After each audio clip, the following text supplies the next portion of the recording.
A soldier came home and found his German shepherd starving in his backyard. What he did next inspired millions. The air was colder than Logan Carter remembered. He stepped off the long-haul bus just as dusk settled over the small Texas town he once called home.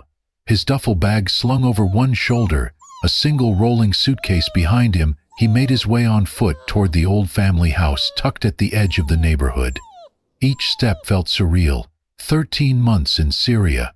The chaos, the sand, the silence after explosions, it all felt farther away than the familiar cracked sidewalks now beneath his boots.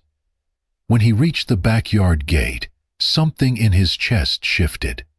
The house stood in eerie stillness. The porch light was off. Grass had overtaken the garden beds. Weeds reached up through the broken fence panels.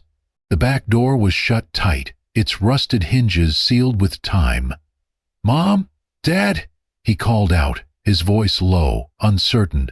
No response. He circled to the side door, the one that always stuck in the summer. It creaked open without resistance now. Inside, everything was still. The living room sat untouched. Dust coated the couch cushions. Picture frames leaned at odd angles. A thin film covered the kitchen table. Plates were gone from the cabinets, drawers half open, as if left in a rush. Logan's chest tightened. He had no idea that during his deployment, his parents had lost the house due to financial strain and quietly moved out months ago. Letters had gone unanswered. Calls dropped. And now he was home, but the home was empty. He dropped his bag by the door and stepped out into the backyard. The wind picked up, carrying with it a sharp chill and a silence that seemed unnatural. Then, just as he turned to leave, he heard it. A scratch, faint, then a low, broken whimper. He froze. The sound came from the corner of the yard, the old wooden kennel, half collapsed from neglect. He approached slowly, pulling out the flashlight from his backpack, its beams slicing through the darkness. Then he saw it. In the farthest corner of the kennel, a dog lay curled against the splintered boards. Its body was skeletal, fur in patches, skin clinging to bone. The dog trembled with each shallow breath. One of its hind legs was twisted unnaturally. Its eyes, pale and filmy, locked onto his. Logan's first instinct was to turn away. It looked feral, nearly dead. But then the flashlight caught something on its neck. A collar, rusted and cracked, with one word barely visible beneath the grime. Axel. The world seemed to stop. Axel. The German shepherd he had raised from a pup. The dog he had trained, loved and whispered to before deployment, promising, "I'll come back for you." A neighbor had offered to care for him. Logan had believed him. Now that same dog lay dying in the dirt, forgotten by everyone except Logan. He dropped to his knees. "Axel! Oh, God!" The dog stirred. Slowly, painfully, Axel dragged himself forward an inch, then another, until his snout touched the toe of Logan's boot. He pressed his head against it and gave a single, weak wag of his tail before collapsing. Tears filled Logan's eyes, blurring the light as he reached out and gathered Axel into his arms. The dog was light, far too light. His breath was shallow, heartbeat faint. Logan stood, holding Axel close to his chest, his voice cracking through clenched teeth. "I left you, and you waited for me. You waited all this time."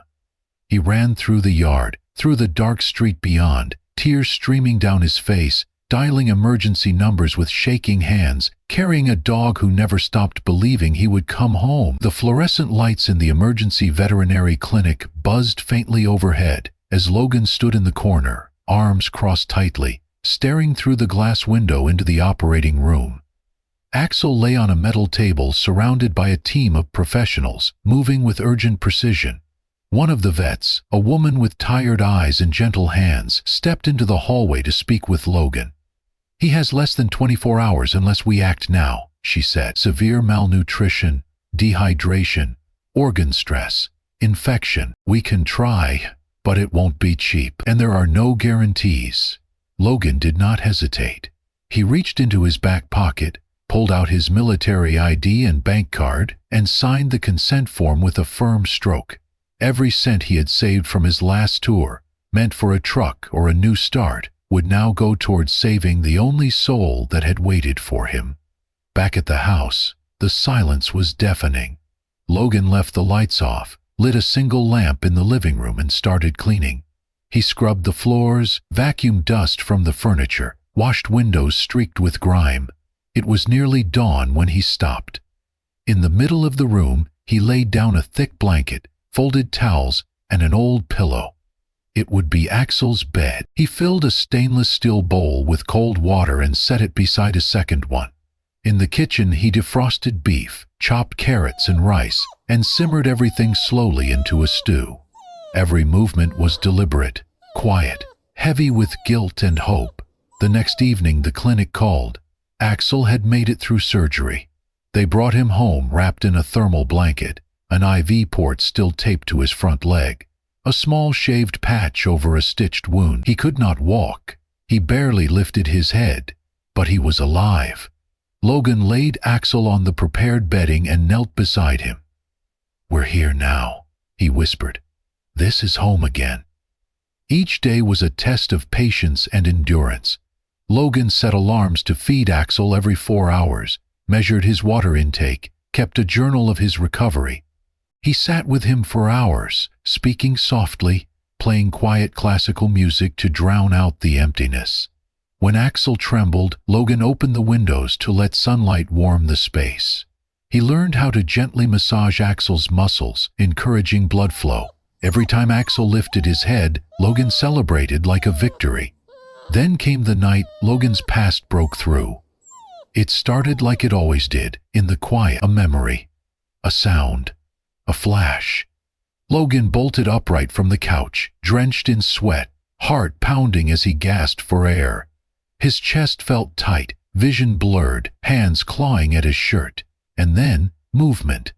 Axel, dragging his weak body across the floor, pulled himself into the room.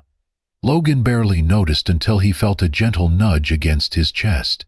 The dog rested his head there, his breath slow and steady. A low whine vibrated through his throat, grounding Logan in the moment, anchoring him in something real. Logan wrapped his arms around Axel, pulled him in close, forehead pressed to fur. "I came back for you," he whispered, voice cracking, "but maybe you came back for me too." The room fell still again, but this time it was not empty. The days grew longer, and so did Axel's strength. With each passing morning, he seemed to reclaim a little more of the life he had nearly lost. What started as weak attempts to lift his head turned into dragging himself to the food bowl, and eventually, one crisp morning, he stood, shaky, unsteady, but on all fours. Logan watched with wide eyes, frozen in place, afraid that if he moved, the moment would vanish. Axel took one slow step, then another, then collapsed into the blanket. But he wagged his tail, just once, and that was enough to bring tears to Logan's eyes.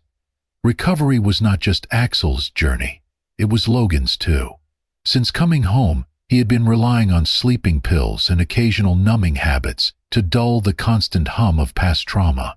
But with Axel now needing him fully, Logan stopped taking the pills. He replaced the restless nights with walks in the yard, feeding schedules, and new purpose. He began preparing real meals, eating with Axel by his side. By the 3rd week, he started waking up early to stretch, to move, to breathe beside his dog. They trained together, Axel learning to walk again, Logan learning how to live again. Their days found rhythm. Morning walks as the fog lifted from the grass, evenings spent side by side on the porch steps, bathed in orange light, the wind brushing gently past them. Neither spoke, of course, but the silence was no longer something to fear. It was shared. One evening, Logan snapped a photo, Axel's head resting on his knee, the sun painting them gold. On a whim, he logged into the old Facebook group for military veterans, a place he had not visited since deployment.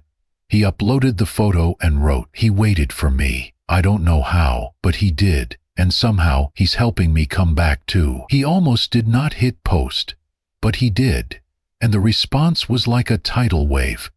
Within hours, the post had hundreds of likes. Comments poured in. Fellow soldiers shared their stories, their dogs, their pain. Messages came from strangers, from widows of veterans, from former medics and nurses who remembered soldiers like Logan.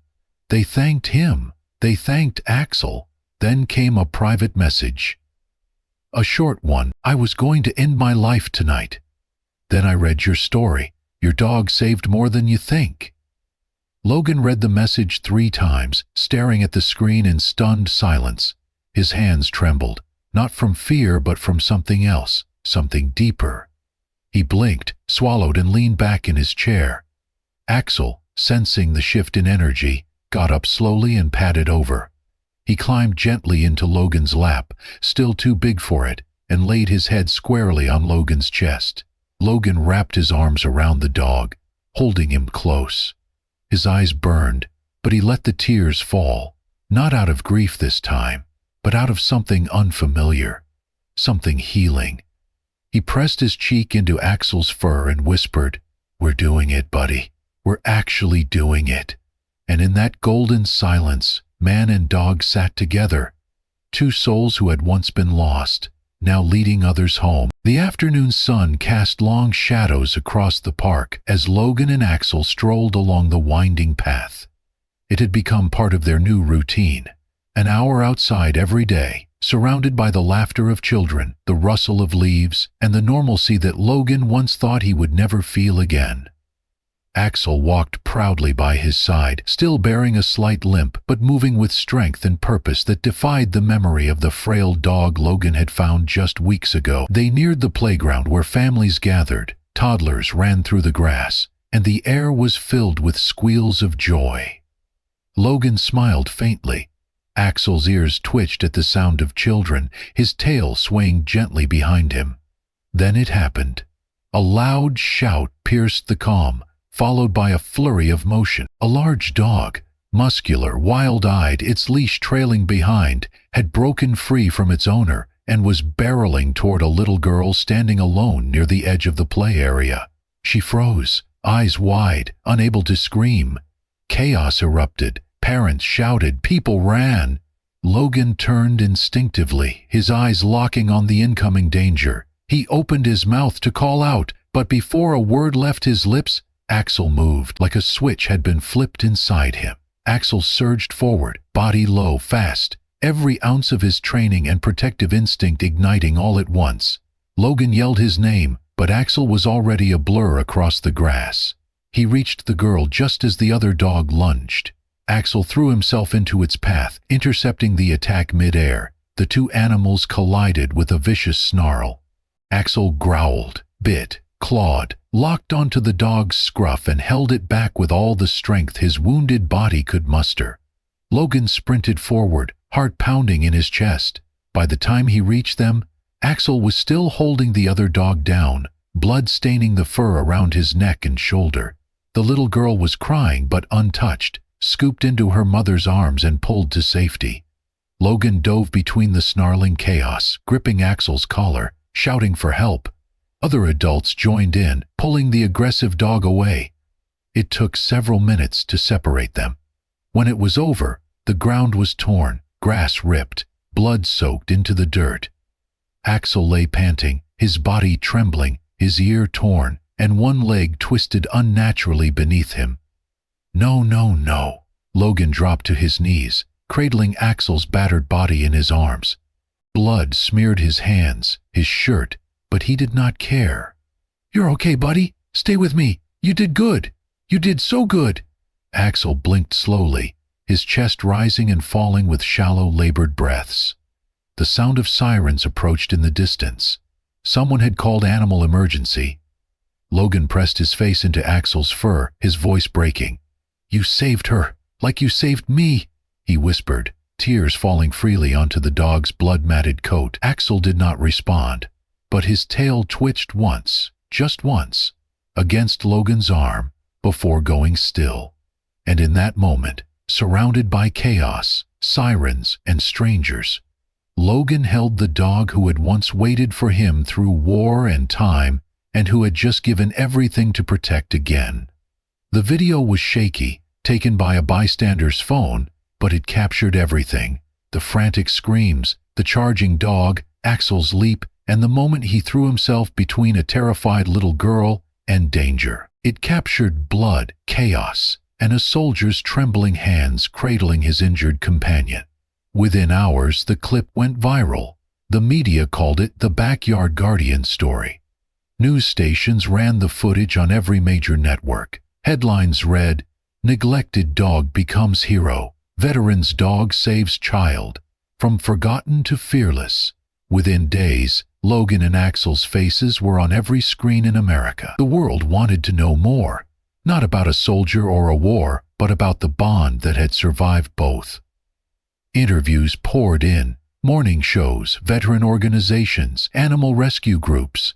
Logan kept his answers simple, heartfelt. He never tried to make himself the hero. "I didn't rescue Axel," he said over and over. "He rescued everything I had left."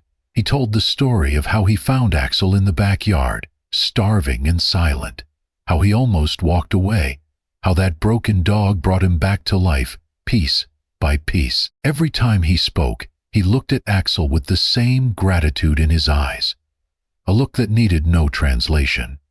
Then came the invitation from the American Hero Dog Awards. They wanted to honor Axel with the highest national recognition for service animals, Hero Dog of the Year.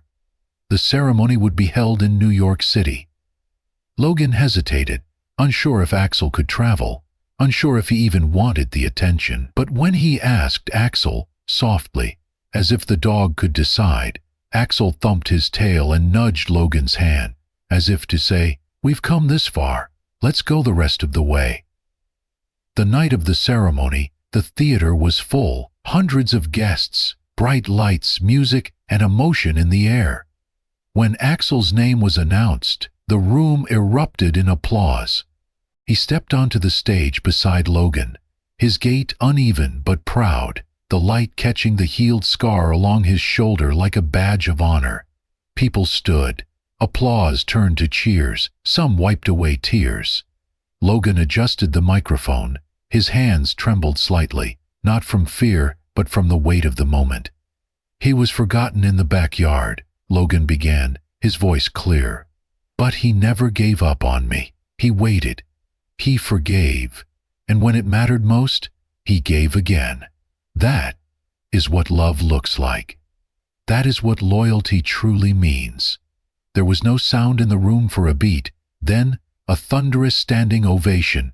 Later that night, far from the stage and cameras, Logan and Axel returned home. The house was still quiet, still familiar. They walked out to the porch as the sky burned with sunset. Axel laid down slowly, resting his head on Logan's boot, breathing deep and steady. Logan reached down and stroked his head. No words were spoken. None were needed. The final light of day stretched across the yard, casting two shadows side by side, one man, one dog, watching the world they had saved and been saved by. On the screen, in silent text, the words appeared, "They were never just a soldier and a dog. They were the parts of each other that war couldn't take." Thank you for joining us on this unforgettable journey. A story of loyalty, survival, redemption, and the unshakable bond between a soldier and his best friend. Axel was more than a dog. He was hope with four legs. A quiet hero who waited through silence and rose when it mattered most. If this story touched your heart, made you smile, cry, or believe in second chances again, we invite you to be part of something bigger. Subscribe to Amazing Paws Stories for more true, emotional tales of animals who save us in ways we never see coming.